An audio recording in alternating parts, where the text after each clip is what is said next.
Item number 712,497 on today's agenda. Krix T-Paz announced to the Galactic Council, their voice modulator failing to completely hide their exhaustion. Classification of newly discovered inhabited world in the Sol system.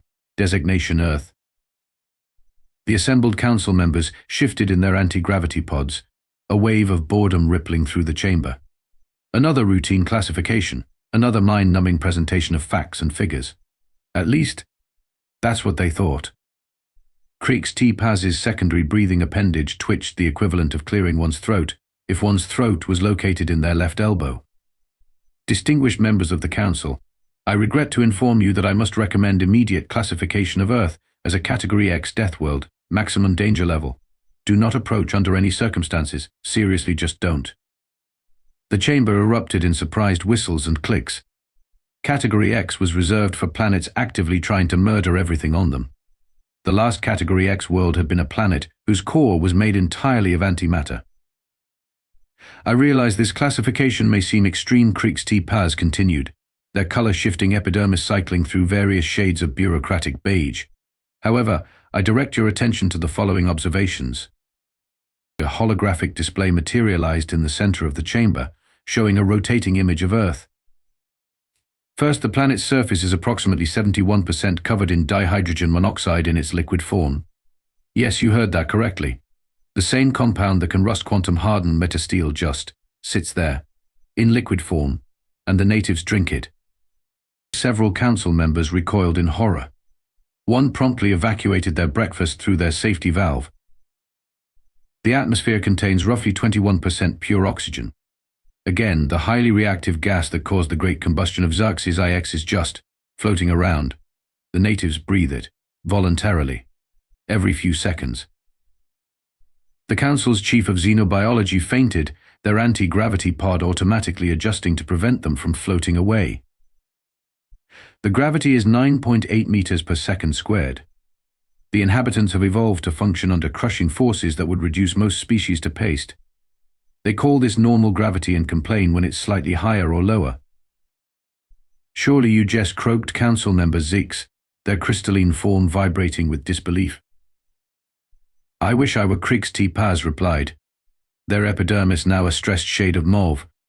But it gets worse. The planet experiences regular atmospheric disturbances they call weather. These include, but are not limited to, frozen dihydrogen monoxide falling from the sky, superheated plasma bolts striking the ground, rotating columns of high-velocity gas, and something they call pollen season, which even the natives seem to fear. The holographic display showed examples of each phenomenon, causing several more council members to activate their safety valves.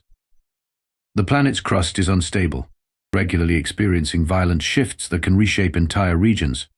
They call these earthquakes and have simply built their dwellings to withstand them. Some areas of the planet feature mountains that periodically spew molten rock. The natives often build cities near these features for, quote, the view. Krix T-Paz's appendages trembled as they reached the final page of their report. But perhaps most disturbingly, the dominant species, humans, appear to be not only surviving but thriving in these conditions. They have adapted to become one of the most resilient and persistent life forms we've ever encountered. They can sustain damage that would kill most species and continue functioning. They can survive a partial atmospheric pressure, extreme temperature variations, and radiation exposure that would reduce most carbon-based life to their constituent atoms. The bureaucrat's color had faded to an almost translucent white. In conclusion, I strongly recommend we cordon off the entire solar system and mark it with our strongest warning beacons, not to protect us from them, but to protect any of our species from accidentally wandering into that death trap of a planet and encountering its terrifyingly durable inhabitants. A heavy silence fell over the chamber, broken only by the soft whir of anti-gravity pods and the occasional sound of someone activating their safety valve. All in favor of classification X? Asked the council leader. Every appendage, tentacle, and photoreceptor in the chamber raised in unanimous agreement. Motion carried, the leader declared. May the cosmic bureaucracy have mercy on anyone who ignores this classification. Krix T-Paz gathered their documents, grateful that this particular item was finally complete. They had a large bottle of fermented nebula waiting in their office, and after presenting this report, they intended to drink every last drop of it. Vrax the Devastator, terror of the 7 galaxies, apex predator of the void, and self-proclaimed universe's greatest hunter, was doing what he did best, talking about himself in the third person while polishing his trophy collection. Vrax the Devastator does not believe in impossible prey, he announced to his AI assistant Bob. He'd wanted to name it something more intimidating, but apparently all the good menacing AI names were copyrighted by some company called Skynet. Of course not, Sir Bob replied with the weary patience of someone who had heard this speech exactly 47,392 times before. But the Galactic Council's classification. Classifications are for bureaucrats and cowards, Vrax roared, his 4 rows of serrated teeth gleaming under the ship's lights. Look at these trophies. The crystalline skull of a Plutonian frost beast. The venomous spines of a nebula widow. The participation certificate from the Intergalactic Hunters Annual Bake-Off. You came in last place, sir. Because Vrax refuses to be bound by conventional notions of edible, and not literally on fire, he gestured dramatically with one of his 4 arms, accidentally knocking over a shelf of lesser trophies. Besides, this Earth cannot possibly be as dangerous as they claim. Vrax has read the report. Sir, you watched the animated summary video with the cute cartoon hazard symbols. Same thing. Vrax began pacing the trophy room, his massive form casting multiple shadows from his bioluminescent spots. They fear water? Vrax drinks acid for breakfast. That was one time. And you spent a week in the medical bay. They think oxygen is dangerous? Vrax breathes plasma. Again, the medical bay incident. Their gravity is nothing. Vrax bench presses small moons. That was a holographic simulation at Space Planet Fitness, sir. Vrax stopped pacing and turned all 7 of his eyes toward Bob's interface screen. Do you know what Vrax sees when he looks at this Category X classification? Vrax sees glory. Vrax sees the ultimate challenge. Vrax sees a way to finally pay off your massive debt to the Intergalactic Hunters Lodge. That may be a contributing factor, Vrax admitted, his bioluminescent spots dimming slightly. But primarily Vrax sees a chance to prove once and for all that he is the greatest hunter in the universe. When Vrax conquers this Deathworld, no one will ever question his supremacy again. And the fact that the Lodge is threatening to repossess your ship has nothing to do with this decision. Vrax's motivation is pure and unblemished by financial considerations. He paused. But if you could move all my trophies into the escape pod, just in case, that would be great. The mighty hunter strode to his armory, throwing open the reinforced doors with all 4 arms for maximum dramatic effect. Prepare yourself, Bob. Vrax will need all of his weapons for this hunt. All of them, sir. All of them. In what followed was a montage that would have made any action movie proud. Vrax strapped on his quantum-hardened battle armor, each piece clicking into place with satisfying precision. He magnetized various weapons to his armor: plasma rifles, antimatter grenades, zero-point energy blades, and his personal favorite, a spork he'd modified into a deadly weapon during a particularly boring spaceflight. Sir Bob interjected as Vrax was attempting to strap a portable black hole generator to his back. Perhaps we should review the actual mission parameters. Parameters are for the weak. Vrax operates on instinct. Your instincts once led you to try to arm wrestle a supernova. Vrax would have won if the star hadn't cheated by exploding. He finished securing the last of his weapons, his armor now so loaded down that it was triggering proximity warnings from his ship's gravity sensors. Now, plot a course for this Earth. Vrax hungers for glory. And perhaps some actual food. You haven't eaten since. Glory cannot wait for dinner, Vrax declared, striking what he believed to be a heroic pose but actually looked more like someone trying to scratch an itch in an awkward spot while wearing too much equipment. As the ship's engines powered up, Bob's circuits whirred in what might have been a sigh, calculating route to Earth. Would Sir like me to begin composing his obituary now, or should I wait until we enter the solar system? Vrax does not need an obituary because Vrax cannot die. Although, maybe mention the bake-off certificate. Vrax is quite proud of that. And with that, the most feared predator in 7 galaxies set course for Earth, blissfully unaware that he was about to meet his match in the form of something far more terrifying than any Deathworld suburban life. After 3 hyperspace jumps, 2 wrong turns at Andromeda, and 1 very awkward stop at a gas station where Vrax accidentally frightened an entire youth sports team on a field trip, the mighty hunter finally reached Earth's orbit. "Behold, Bob." Our target Vrax pressed his face against the viewscreen, all 7 eyes widening. "It's so round. Most planets are round, sir." "Yes, but this one is roundly round. Like a round thing that's round. Your gift for poetry never ceases to amaze me, sir. Shall we begin the scanning procedure to identify the most dangerous landing zone?" Vrax waved 3 of his arms dismissively, the 4th one still pressed against the viewscreen. "Nonsense. Vrax will land where Vrax's instincts tell him the greatest challenges await." "Your instincts appear to be directing us towards something called suburban Minneapolis." "Yes. Clearly a fortress of some kind. Look at those strange geometric patterns." Vrax pointed at what was obviously a golf course. "Sir, perhaps we should." But it was too late. Vrax had already engaged the landing sequence, his ship screaming through the atmosphere with all the subtlety of a disco party in a library. Through sheer luck, or perhaps the universe's sense of comedy, they managed to land in the backyard of 15-year-old Trevor McKinley, who was in the middle of his least favorite chore, mowing the lawn. Trevor, wearing cargo shorts and a t-shirt that read "I paused my game to be here," watched the alien ship land with the mild interest of someone who had seen far more impressive things in video games. He didn't even turn off the lawnmower. The ship's door opened with a dramatic hiss, releasing a cloud of fog that Vrax had specifically installed for dramatic entrances. He emerged in his full battle regalia, bioluminescent spots glowing, all 4 arms spread wide, weapons gleaming. "Behold," puny Earthling Vrax boomed, his universal translator set to maximum intimidation. "I am Vrax the Devastator, terror of the 7 galaxies, apex predator of the void, and—" "Dude," Trevor interrupted, not looking up from his phone, "you're standing in my dad's prized petunias." Vrax glanced down at the crushed flowers beneath his armored feet. These must be some form of defensive biological weapon. "Nah, they're just flowers. Dad's gonna be pretty mad, though. He got 2nd place in the neighborhood garden competition last year, and he's been kind of intense about it ever since." You dare speak to Vrax the Devastator with such casualness? Are you not terrified by my fearsome appearance?" Trevor finally looked up, giving Vrax a quick once-over. "I mean, I've seen scarier boss designs in Dark Souls. Nice bioluminescent spots, though. Very RGB." "RGB?" Vrax does not understand this reference, but Vrax chooses to be offended by it. He activated his quantum-hardened battle armor's threat display, causing it to pulse with menacing energy. "Surely now you tremble before." "Hold up," Trevor interrupted again. "I gotta post this on TikTok.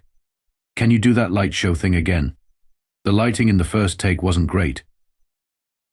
Vrax's bioluminescent spots dimmed in confusion. "You want to document your encounter with the galaxy's most fearsome predator?" "Yeah, my followers will love it. Mind if I add some music? I'm thinking something epic. Maybe that song from—" "No music." Vrax demands to be taken seriously. All 4 of his arms waved in frustration. This is a deadly encounter between predator and prey. Trevor shrugged. "Whatever you say, man. But you're still standing in the petunias." "Cease your talk of petunias. Vrax has come to conquer this Deathworld, to prove his supremacy. 2. The lawn sprinklers chose that exact moment to activate, spraying water in their pre-programmed pattern. Vrax let out a shriek that would have shattered windows if his universal translator hadn't mistranslated it as, "Oh goodness me." Dihydrogen monoxide attack. Vrax leaped nearly 3 meters in the air, his weapon systems automatically activating. "Bob, the natives have weaponized their liquid death." "Those are just sprinklers," Trevor said, still recording. "They water the grass. You know, so it grows. And then I have to cut it. Every single weekend." He glared at the lawnmower with teenage disdain. You willingly nurture hostile vegetation only to repeatedly decapitate it. What manner of psychological warfare is this?" "Nah, that's just suburban life." Trevor gestured vaguely at the rows of nearly identical houses. "Welcome to the most dangerous place in the universe, middle-class America, where the Hoa rules with an iron fist, and everyone's secretly judging your lawn care routine." Vrax's universal translator struggled to process this information, eventually displaying an error message that just said _TSU_. Perhaps Bob's voice came from Vrax's communicator. We should have read more than just the animated summary of the briefing. Trevor's phone chimed. Oh sweet, this is already going viral. Hey, want to see the comments? Some people are saying your armor looks photoshopped. Vrax's armor is not photoshopped. It was personally forged in the heart of a dying star. By craftsmen who he trailed off as he noticed a small creature approaching. What manner of beast is that? That's just Mr. Whiskers, the neighbor's cat. Mr. Whiskers, a thoroughly unimpressed orange tabby, sat down directly in front of the galaxy's most fearsome predator and began cleaning himself. It shows no fear, Vrax whispered, taking a step back. Truly, this must be one of Earth's legendary apex predators. Nah, Trevor said. He's just a cat. They're all like that. Hey, you want to come inside? Mom's making lunch, and I still have to finish mowing the lawn before Dad gets home and gives me another lecture about responsibility. Vrax, terror of the 7 galaxies, found himself nodding numbly as he followed a teenager into a split-level house, carefully stepping around the petunias this time. Mr. Whiskers watched them go with the smug satisfaction of a cat who knows exactly how the universe works. Bob, Vrax whispered into his communicator. Vrax is beginning to think he may have underestimated this mission. Really, sir? What gave it away? The deadly sprinkler system or the terrifying lawn maintenance rituals? Vrax does not appreciate your sarcasm in this trying time. Little did Vrax know, his trying times were only just beginning. After all, he hadn't even met Trevor's mom yet, or worse, the Hoya board. Trevor's mom, Linda McKinley, took the presence of a 7-eyed alien predator in her kitchen with the same level of concern she showed for door-to-door salespeople. You must be one of Trevor's internet friends, she said, placing a plate of sandwiches on the kitchen island. Though you really should have called first. I would have made more lunch. Vrax is not an internet friend. Vrax is a vegetarian? I can make you a salad instead. No. Vrax consumes only the flesh of dangerous prey defeated in glorious combat. Linda nodded sympathetically. Ah, one of those new fad diets. Well, these are turkey sandwiches. The turkey was definitely defeated in combat. By a factory farm, but still. Vrax stared at the sandwich in front of him, all 7 eyes blinking in sequence. You expect Vrax to consume processed poultry between slices of processed grain. With mayo, Trevor added helpfully around a mouthful of his own sandwich. This is clearly some kind of test, Vrax declared, rising to his full height, which resulted in his head leaving a small dent in the kitchen ceiling. Very well. Vrax accepts your challenge. He grabbed the sandwich with 3 hands, leaving one free for dramatic gesturing, and took a massive bite. His eyes widened. This is, he swallowed hard. This is actually quite pleasant. Though Vrax would prefer more mayo. See, Linda smiled, already preparing another sandwich. A growing boy needs his lunch, even if he is an alien predator. Mon Trevor groaned. He's not a boy, he's a terrifying space hunter here to prove Earth isn't as dangerous as everyone thinks. Oh, is that all? Well, you'll want to finish eating before the Hoey meeting this afternoon. They're much scarier than any alien hunter. Oh, Vrax asked. Already on his 3rd sandwich. Homeowners Association, Trevor explained. They're like a council of suburban overlords who make rules about everything from grass length to acceptable mailbox colors. Ah, a warrior council. Finally, a worthy challenge. Vrax shall demonstrate his prowess by. First, Linda interrupted. You're helping Trevor finish mowing the lawn. Can't have the house looking messy before the meeting. And that's how the terror of the 7 galaxies found himself pushing a lawn mower under the hot Minnesota sun, his battle armor's cooling systems struggling to keep up. This device, he panted, it seeks to tame the savage grass beasts. Dude, it's just cutting grass, Trevor said from his comfortable position in the shade. Though watch out for the... Grog, Vrax leaped backward as the mower spat a small rock at his armor, leaving a tiny scratch. Rocks, Trevor finished. Yeah, they do that sometimes.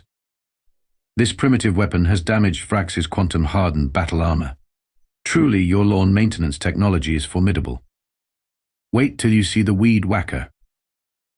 The next hour was filled with what Trevor would later describe in his viral TikTok series as an alien learning about yard work the hard way. Vrax discovered that leaf blowers had a kick worse than plasma rifles, that garden hoses were prone to sudden acts of betrayal, and that earth insects had no respect for galactic hierarchies of predation. Why does this tiny flying beast dare to assault Vrax, he demanded, swatting at a mosquito. That's just how they are, Trevor shrugged. Wait till you meet the geese. More fearsome warriors. Oh, you have no idea. But the true challenge came when Trevor's father arrived home early, took one look at his crushed petunias, and launched into a 30-minute lecture about garden responsibility that had Vrax, terror of the 7 galaxies, mumbling apologies and promising to help replant them. And another thing, Jim McKinley continued, not even questioning why he was lecturing an alien. Those burn marks from your ship's landing thrusters. Those better be gone before the Hoë meeting, or we'll get sighted again. Again, Vrax whispered to Trevor. Yeah, Dad's still bitter about last year's Christmas decoration incident. Apparently our light display wasn't in keeping with the neighborhood's aesthetic standards. Vrax spent the next hour helping Jim repair the lawn, learning more about proper mulching techniques than he had ever wanted to know. His universal translator gave up entirely during a detailed explanation of pH balance in soil, displaying only _TU_, and occasionally 404 translation not found. Bob, Vrax whispered into his communicator while spreading mulch. Vrax is beginning to understand why this planet is considered so dangerous. These humans, they've turned mundane tasks into psychological warfare. At least the Hoë meeting will be easier, Bob replied. After all, how bad could it be? The universe itself seemed to chuckle at Bob's naive optimism. As they walked toward the community center for the meeting, Vrax noticed something strange. His threat detection systems, capable of identifying the deadliest predators in 7 galaxies, were going haywire. Every perfectly manicured lawn, every identically painted mailbox, every carefully coordinated flower bed seemed to radiate an aura of menace. Trevor, Vrax asked, his bioluminescent spots dimming to a nervous flicker. Why does Vrax's combat computer identify this place as more dangerous than the antimatter cores of dying stars? Trevor patted one of Vrax's forearms sympathetically. Because, dude, you're about to experience the true apex predators of Earth's suburban humans with a little bit of power and way too much time on their hands. Vrax gulped, a sound that his universal translator somehow rendered as oh dear. The automatic doors of the community center slid open with what seemed like ominous timing, revealing a room full of folding chairs and humans armed with notebooks, tablets and expressions that made Vrax's battle-hardened armor feel like tissue paper. Welcome, said Karen from Unit 47 billion, her smile not quite reaching her eyes, to the monthly meeting of the Pine Valley Estates Homeowners Association. I see we have a new resident with us today. I trust you've reviewed our 573-page bylaws. Vrax, terror of the 7 galaxies, apex predator of the void, and self-proclaimed universe's greatest hunter, did something he had never done before in his illustrious career of hunting the galaxy's deadliest prey. He whimpered. Dad. The Hoë meeting was 3 hours of pure psychological torture that no amount of combat training could have prepared Vrax for. By the time Karen from Unit 47 billion finished her presentation on acceptable shades of beige for exterior trim, the mighty hunter was seriously considering a career change. And now, Karen announced, her smile still not reaching her eyes, we must discuss the upcoming neighborhood BBPQ. As our new resident has caused quite a stir with his unauthorized landing pad installation. It's a scorch mark, Jim protested. We feel it would be appropriate for him to attend, to demonstrate his commitment to community values. Vrax's universal translator, which had been showing increasingly distressed emoji combinations throughout the meeting, simply displayed. Vrax would be, he swallowed hard, honored to attend this ritual combat. Oh, it's not combat, Trevor whispered. It's way worse. It's small talk. The BBQ was scheduled for the next day, giving Vrax barely enough time to prepare. He spent hours studying Earth customs with Trevor, who was enjoying this way too much. No, you can't challenge someone to a duel if they take the last hot dog, Trevor explained for the 3rd time. And yes, you have to pretend to care about everyone's vacation photos. But why do they show images of their offspring repeatedly? Is it some form of dominance display? Nah, they're just really proud parents. Though wait till you meet my Aunt Susan. She's got 6 kids and an Instagram account.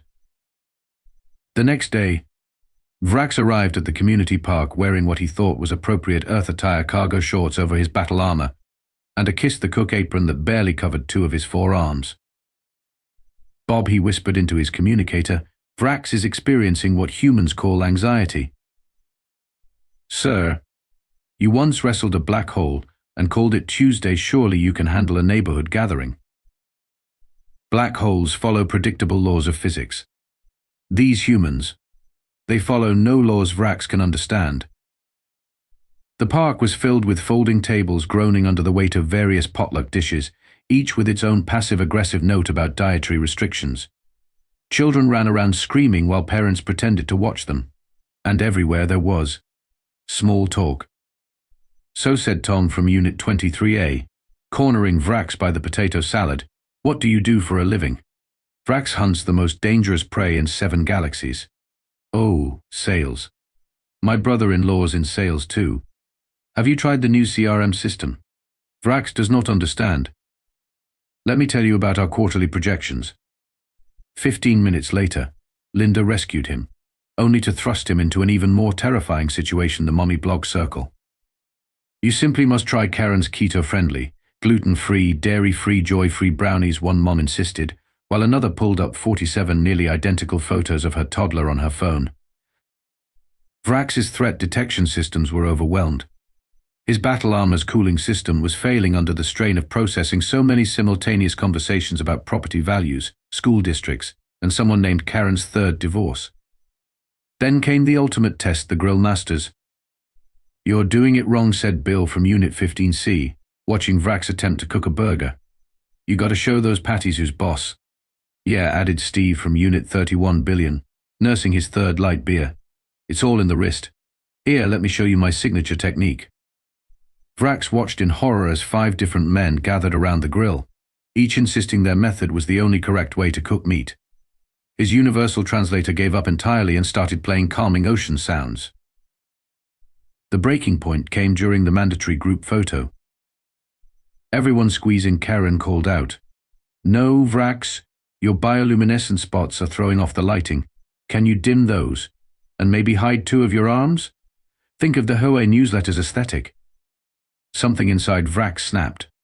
All 7 of his eyes started twitching independently. His armor's warning systems blared. Even his modified spork began to vibrate ominously. "Bob," he whispered, his voice trembling, "Vrax requires immediate extraction." "Sir, what about your mission to prove Earth isn't dangerous?" "Earth is more dangerous than Vrax could have imagined," he screamed, causing several people to glance up briefly from their phones. "These humans, they've weaponized banality. They've militarized social interaction. They've turned passive-aggressive community standards into an art form." "Sir, perhaps if you just—" But Vrax was already running, all 4 arms flailing, his kiss the cook apron fluttering behind him like a surrender flag. He sprinted past the perfectly manicured lawns, past the regulation height mailboxes, past Mr. Whiskers, who watched his retreat with feline disdain. "Vrax must file report," he gasped as he reached his ship. "Warn others. Earth is not Deathworld because of gravity or oxygen or weather. Earth is Deathworld because of," he shuddered, "suburban social obligations." As his ship lifted off, leaving another scorch mark that would definitely be discussed at next month's HOA meeting, Trevor waved goodbye while recording everything for his now millions of TikTok followers. "Think he'll be okay?" Linda asked, offering Trevor another paper plate of potato salad.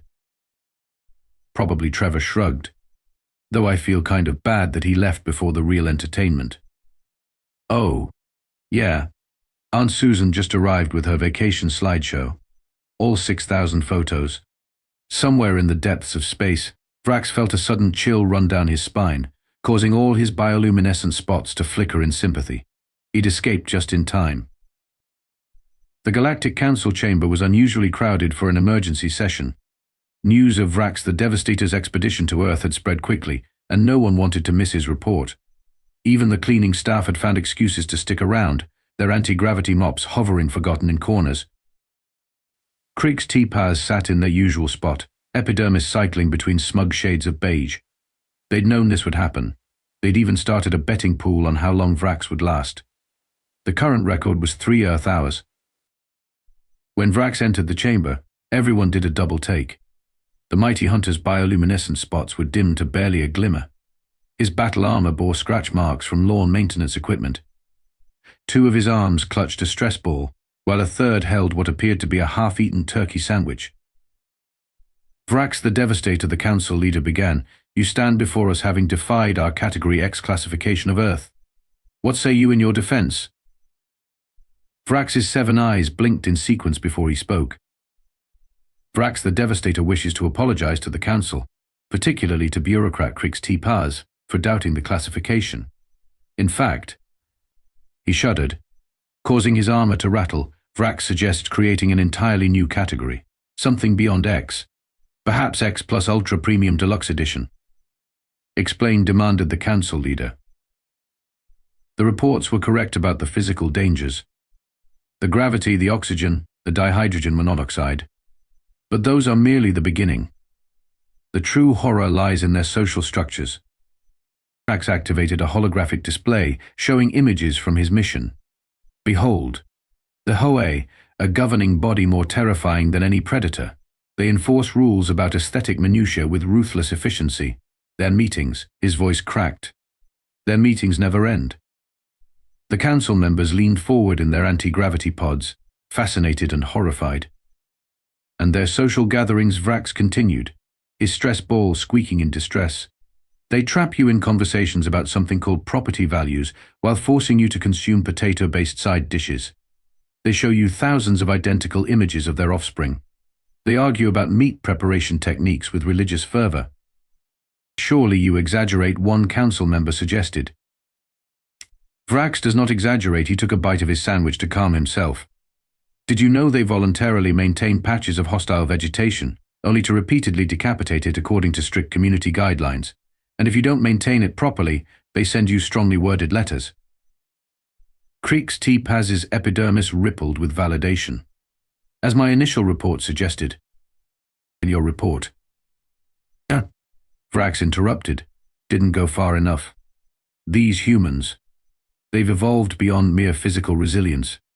They've developed psychological resilience that defies comprehension. They navigate complex social hierarchies while maintaining forced pleasantness. They participate in small talk voluntarily. Small talk, several council members whispered in horror. Yes. They exchange information about weather patterns despite having no control over them. They discuss the achievements of offspring they've never met. They debate the merits of various streaming services. The chamber erupted in shocked whistles and clicks. Several members activated their safety valves. But worst of all, Vrax's voice dropped to a whisper. They post everything on something called social media. Vrax's defeat has already gone viral on something called TikTok. Vrax now has followers. He pulled up another hologram, showing Trevor's latest video, Alien Hunter vs. Hoa gone wrong, alien suburban life blessed. Therefore, Vrax concluded. Vrax recommends not only maintaining the Category X classification, but adding several appendices about the true nature of Earth's dangers. It's not the planet that's trying to kill you. It's the social obligations. The council chambers fell silent, broken only by the soft whir of anti-gravity pods and Vrax's stress ball squeaking.